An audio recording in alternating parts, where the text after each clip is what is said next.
Hai guys, perkenalkan nama saya Misilita Yulia Saputra. Di video ini saya akan mengupas tentang nurse atau perawat. Oke, tapi sebelumnya Jangan lupa tekan subscribe dan tanda lonceng.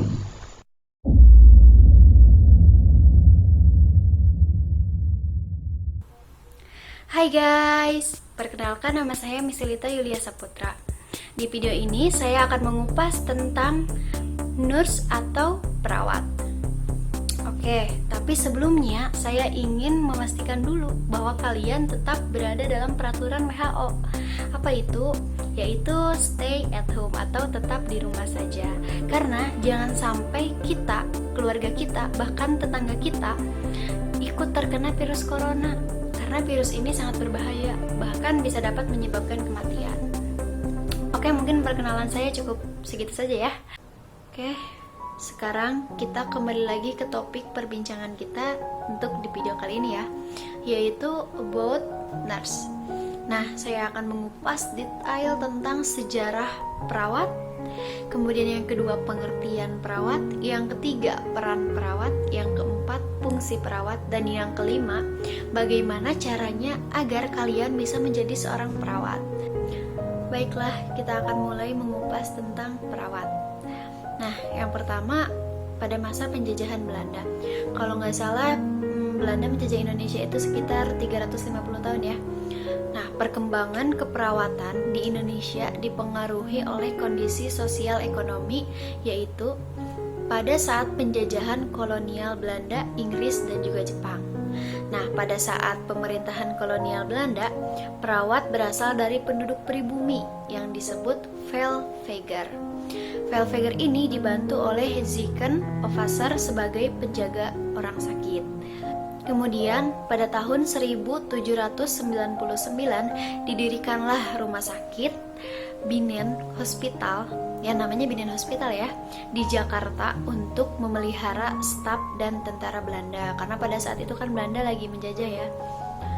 Nah, setelah kita membahas tentang masa penjajahan Belanda tadi yang pertama, kita akan membahas yang kedua, yaitu tentang masa penjajahan Inggris. Nah, Inggris ini menjajah Indonesia pada tahun 1812 sampai 1816, sekitar 4 tahunan ya kalau nggak salah. Nah, Gubernur Jenderal Inggris ini saat VOC berkuasa, yaitu Raffles, sangat memperhatikan kesehatan rakyat Indonesia. Berangkat dari semboyan kesehatan adalah milik manusia, ia melakukan berbagai upaya untuk memperbaiki derajat kesehatan penduduk pribumi. Nah, antara lainnya yang pertama, pencacaran umum, yang kedua, cara perawatan pasien dengan gangguan jiwa, yang ketiga, kesehatan para tahanan. Setelah pemerintah kembali ke tangan pemerintah Belanda, kesehatan masyarakat semakin maju, dan bersamaan dari itu berdiri pula sekolah-sekolah perawat atau sekolah-sekolah kesehatan. Nah, kita lanjut ya untuk yang ketiga, yaitu pada zaman penjajahan Jepang. Jepang ini menjajah Indonesia hanya 3,5 tahun saja, dari mulai 1942 sampai 1945. Nah, kemudian pada masa ini perkembangan keperawatan mengalami kemunduran, dan dunia keperawatan di Indonesia mengalami zaman kegelapan. Tugas keperawatan dilakukan oleh orang-orang tidak terdidik. Pimpinan rumah sakit diambil alih oleh Jepang. Akhirnya terjadi kekurangan obat sehingga timbul suatu wabah. Baik, kita akan lanjut ke yang keempat, yaitu pada zaman kemerdekaan Indonesia, yaitu pada tahun 1945. Nah, pada tahun 1949, yaitu tepatnya 4 tahun setelah kita merdeka, nah mulai adanya pembangunan di bidang kesehatan, yaitu rumah sakit dan juga balai pengobatan. Pada tahun 1952, didirikanlah sekolah guru perawat dan juga sekolah perawat setingkat dengan SMP.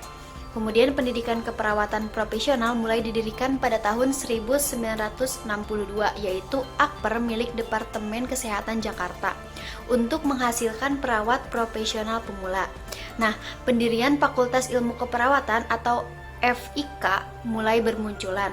Pada tahun 1985 didirikanlah PSIK, yaitu Program Studi Ilmu Kesehatan, yang merupakan momentum kebangkitan keperawatan di Indonesia setelah pada zaman Jepang itu ada kemunduran kan di keperawatan Indonesia itu. Nah, pada zaman kemerdekaan ini ada kebangkitan lagi di keperawatan Indonesia ini. Kemudian terakhir pada tahun 1995 PSIK FKUI berubah status menjadi FIKUI. Kemudian muncul PSIK baru di Undip, UGM, Unhas, dan lain-lain seperti sekarang ini. Nah, itulah sejarah keperawatan di Indonesia, guys. Sekarang kita akan lanjut ya tentang apa itu perawat. Oke guys, sekarang kita akan lanjut ke apa sih perawat itu. Nah, pasti kalian banyak sekali yang bertanya-tanya, perawat itu apa sih? Keperawatan itu apa sih? Apakah perawat dan keperawatan itu sama?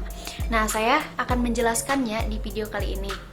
Kalian simak dengan baik-baik ya. Oke, langsung saja. Menurut Undang-Undang Republik Indonesia Nomor 23 Tahun 1992 tentang Kesehatan, bunyinya seperti ini ya. Perawat adalah mereka yang memiliki kemampuan dan kewenangan melakukan tindakan keperawatan berdasarkan ilmu yang dimiliki diperoleh melalui pendidikan keperawatan. Oke, sekarang gini deh, saya jelaskan dulu ya. Perawat itu adalah orang yang melakukan tindakan kesehatan kepada klien. Sedangkan keperawatan itu adalah tindakan yang dilakukan oleh seorang perawat kepada klien. Nah, seperti itu. Kita garis bawahi ya, tadi melalui pendidikan keperawatan. Pastinya seorang perawat itu harus berpendidikan. Oke? Nah, jadi itulah pengertian dan bedanya perawat dan juga keperawatan. Apakah kalian sudah bisa membedakannya? Mudah-mudahan kalian sudah bisa membedakannya ya. Oke, setelah tadi kita membahas tentang sejarah perawat dan juga pengertian dari perawat dan apa bedanya perawat dengan keperawatan, sekarang kita akan membahas tentang peran dari seorang perawat. Oke, yang pertama, peran dari seorang perawat itu memberi asuhan keperawatan. Tentunya, memberi asuhan keperawatan itu perawat membantu klien mendapatkan kembali kesehatannya melalui proses penyembuhan. Nah, perawat memfokuskan asuhan pada kebutuhan kesehatan klien secara holistik. Nah, meliputi upaya untuk mengembalikan kesehatan emosi, spiritual, dan juga sosialnya. Pemberian asuhan memberikan bantuan kepada klien dan keluarga klien dengan menggunakan energi dan waktu yang minimal. Oke, yang kedua yaitu membuat keputusan klinis. Nah, membuat keputusan klinis ini adalah inti pada praktik keperawatan untuk memberikan perawat yang efektif. Perawat menggunakan keahliannya berpikir kritis melalui proses keperawatan. Sebelum mengambil tindakan keperawatan, baik dalam pengkajian kondisi klien, pemberian keperawatan, dan mengevaluasi hasil, perawat menyusun rencana tindakan dengan menetapkan pendekatan terbaik bagi klien. Nah, perawat membuat keputusan sendiri atau berkolaborasi dengan klien dari keluarga. Sekarang berlanjut untuk yang ketiga, yaitu pelindung dan advokat klien. Nah, sebagai pelindung, perawat membantu mempertahankan lingkungan yang aman bagi kliennya tentunya ya, dan mengambil tindakan untuk mencegah terjadinya kecelakaan serta melindungi klien dari kemungkinan efek yang tidak diinginkan. Oke, itu yang untuk yang ketiga. Kemudian yang keempat yaitu rehabilitator. Nah, seringkali klien mengalami gangguan fisik dan emosi yang mengubah kehidupan mereka. Di sini perawat berperan sebagai rehabilitator dengan membantu klien beradaptasi semaksimal mungkin dengan keadaan tersebut. Oke, kita berlanjut untuk yang kelima ya. Yang kelima yaitu komunikator. Nah, dalam memberikan perawatan yang efektif dalam membuat keputusan dengan klien dan atau keluarga tidak mungkin dilakukan tanpa komunikasi yang jelas. Kualitas komunikasi merupakan faktor yang menentukan dalam memenuhi kebutuhan individu, keluarga, dan juga komunitas. Oke, yang keenam yaitu penyuluhan. Sebagai penyuluh, perawat menjelaskan kepada klien konsep dan data-data tentang kesehatan, mendemonstrasikan prosedur seperti aktivitas perawatan diri, menilai apakah klien memahami hal-hal yang dijelaskan, dan mengevaluasi kemajuan dan pembelajarannya. Baik, untuk yang terakhir atau yang ketujuh yaitu kolaborator. Nah, peran perawat di sini dilakukan karena perawat bekerja melalui tim kesehatan yang terdiri dari dokter, fisioterapi, ahli gizi, dan lain-lain, dengan berupaya mengidentifikasi pelayanan keperawatan yang diperlukan termasuk diskusi atau tukar pendapat dalam menentukan bentuk pelayanan selanjutnya. Oke, tadi saya sudah menjelaskan tentang sejarah perawat, pengertian dari perawat, dan juga peran perawat. Sekarang saya akan menjelaskan tentang fungsi dari perawat. Nah, yang pertama yaitu ada fungsi independen. Nah, merupakan fungsi yang mandiri dan tidak bergantung pada orang lain, di mana perawat dapat melakukan tugasnya, dilakukan secara sendiri dalam keputusan sendiri dalam melakukan tindakan dalam rangka memenuhi kebutuhan dasar manusia seperti pemenuhan kebutuhan fisiologis, kebutuhan harga diri, dan aktualisasi diri. Kemudian yang kedua yaitu fungsi dependen. Nah, fungsi dependen ini merupakan fungsi perawat dalam melaksanakan kegiatan atas pesan atau instruksi dari perawat lain, sehingga sebagai tindakan pelimpahan tugas yang diberikan, hal ini biasanya dilakukan oleh perawat spesialis kepada perawat umum. Nah, atau dari perawat primer kepada perawat pelaksana. Kemudian yang ketiga yaitu fungsi interdependen. Nah, kalau yang pertama independen, kalau yang ketiga interdependen. Oke.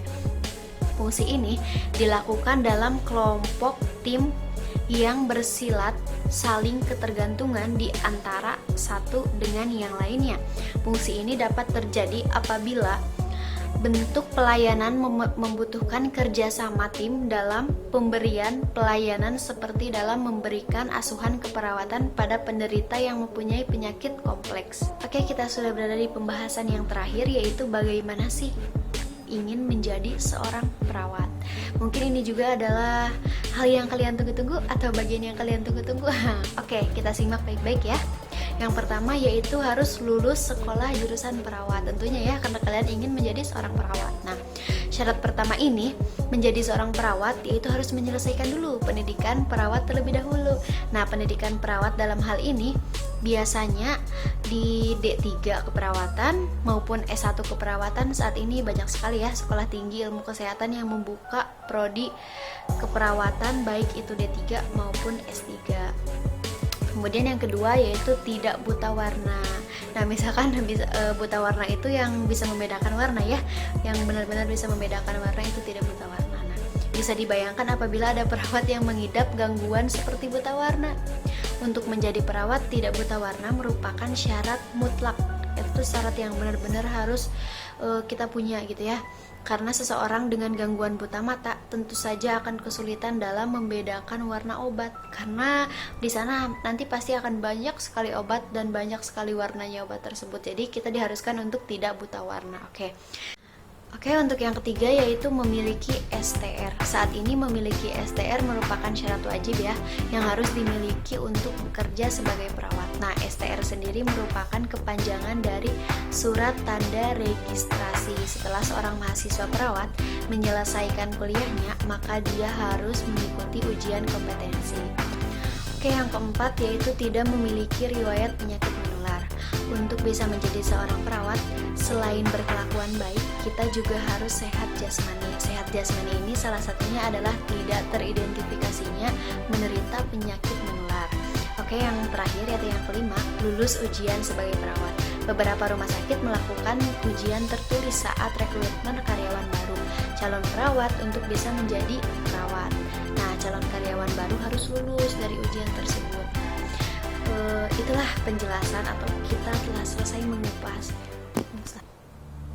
Nah, kita telah selesai membahas tentang sejarah perawat, pengertian dari perawat, peran perawat, fungsi perawat, dan juga bagaimana menjadi seorang perawat. Mungkin inilah yang hanya bisa saya sampaikan di About Nurse ini. Semoga ada manfaatnya buat kalian, dan juga salam sehat, salam sejahtera buat semuanya. Semoga wabah corona ini cepat berlalu, dan juga untuk yang telah terinfeksi virus corona ini semoga cepat sembuh, dan untuk kita yang masih sehat-sehat saja semoga seterusnya sehat walafiat, amin. Nah, sampai ketemu di video lainnya ya. Stay at home guys.